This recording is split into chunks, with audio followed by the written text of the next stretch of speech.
এবারে গতকাল রাতে ঘটে যাওয়া একেবারে অন্যরকম ছবি, অন্যরকম ঘটনা, ব্যতিক্রমী ঘটনা।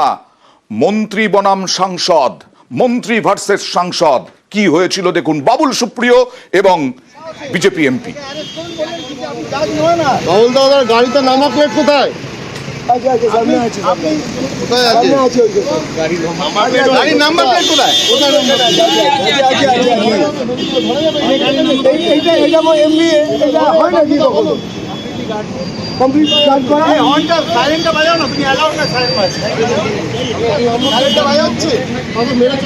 বাজাও না, এতক্ষণ থামালে কেন?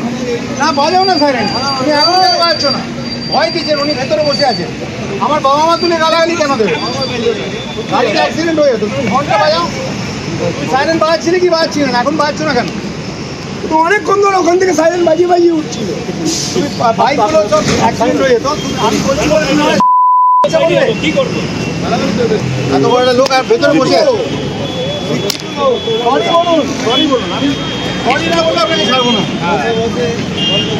সরি বললে ছাড়বো। আপনি সরি বলুন, আমি কিচ্ছু করছি না। আপনার এখানে সব লোক আছে, কিছু করছি। আপনি বলেছেন সরি বলুন, ব্যাস। भाई साहब समझाओ इनको सॉरी बोले। किसको बोल रहा है कि अरेस्ट करो? किस चीज के अरेस्ट करने के लिए बोला? बताओ तो। ए गाड़ी मेरा साइड करो, गाड़ी साइड करो। अरे अरेस्ट करो बोलते, किसको अरेस्ट करो? कैसे बोल सकते हैं अरेस्ट करेगा? किसको अरेस्ट करेगा? क्यों अरेस्ट करेगा? साइरेन বাজান, উনি রিস্কেতে গাড়ি চালান, ধাক্কা দিয়ে বেরিয়ে যান, আমার কোনো আপত্তি নেই। কিন্তু মন তুলে গালাগালি, এটা কোন জাজ করেন? উনি এত একটা ভগবান দত্ত ইমেজ নিয়ে ধরেন গালাগালি করলেন। আমার এটাই প্রশ্ন, সিম্পল প্রশ্ন। সরি বলুন, চলে যান। আপনি যা করছেন সব ইলিগাল, এটাও illegal. This is illegal. Sir আমরা যদি আজ এটা নিয়ে ঘুরি, আমরা এটা মানে কি বলবো, 5-4 কোর্টের চক্কর খাইয়ে দেবেন আমাদের। আপনি একবার চালান। বাবুদা সরি না বলা পর্যন্ত ছাড়া যাবে না। সেটা আমি বলছি না।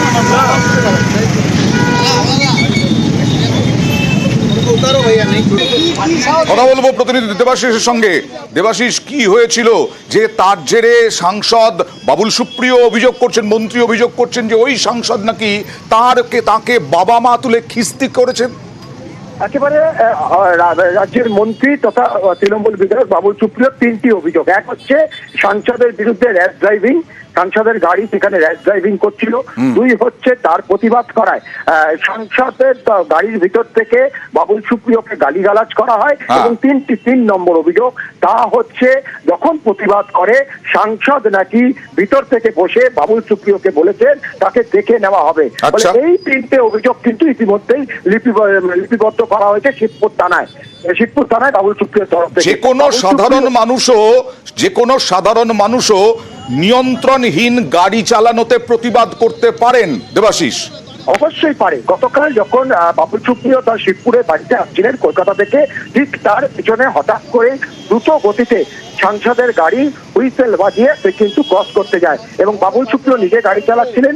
সেখানে বাবুল সুপ্রিয় কিছুটা থতমত খায় এবং তার গাড়িতে একটি বাইকের ধাক্কা পর্যন্ত লেগে যায়। পরবর্তীকালে বাবুল সুপ্রিয় নেবে সেই বাইক আরোহীকে আগে দেখাশোনা করেন এবং তারপর সেই গাড়িকে চেক করে। আমি আসবো, বাবুল সুপ্রিয় কি বলছেন একবার দেখাবো, তারপরে আবার তোমার কাছে আসবো।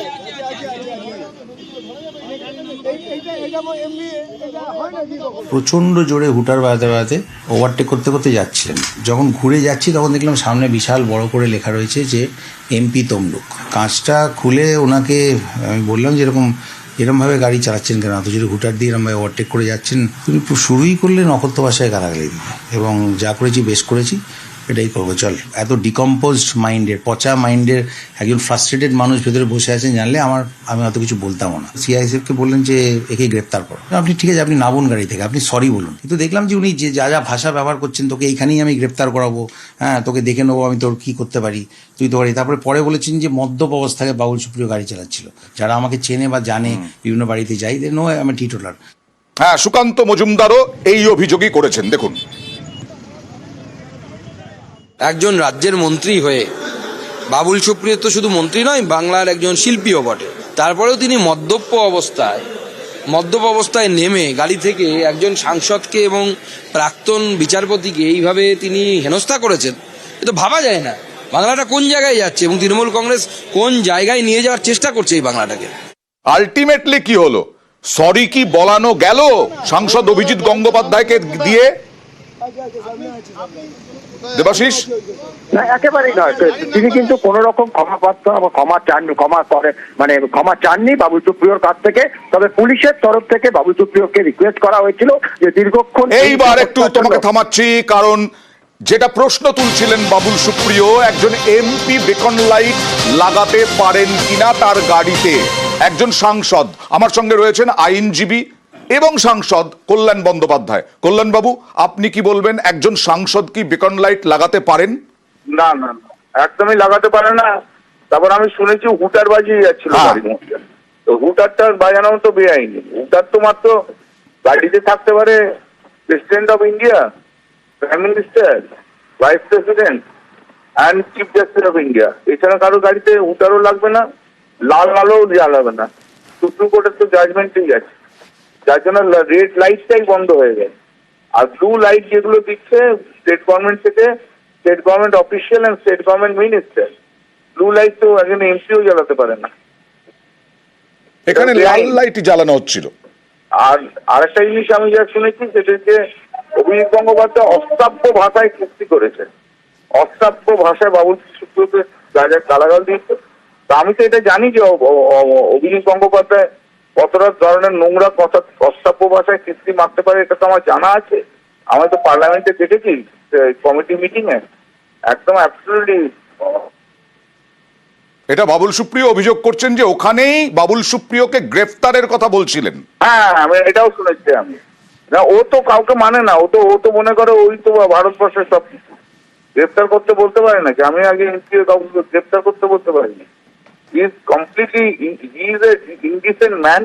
ভীষণ বাজে লোক, মানে লোক হিসেবে অত্যন্ত বাজে। হ্যাঁ, যা তা।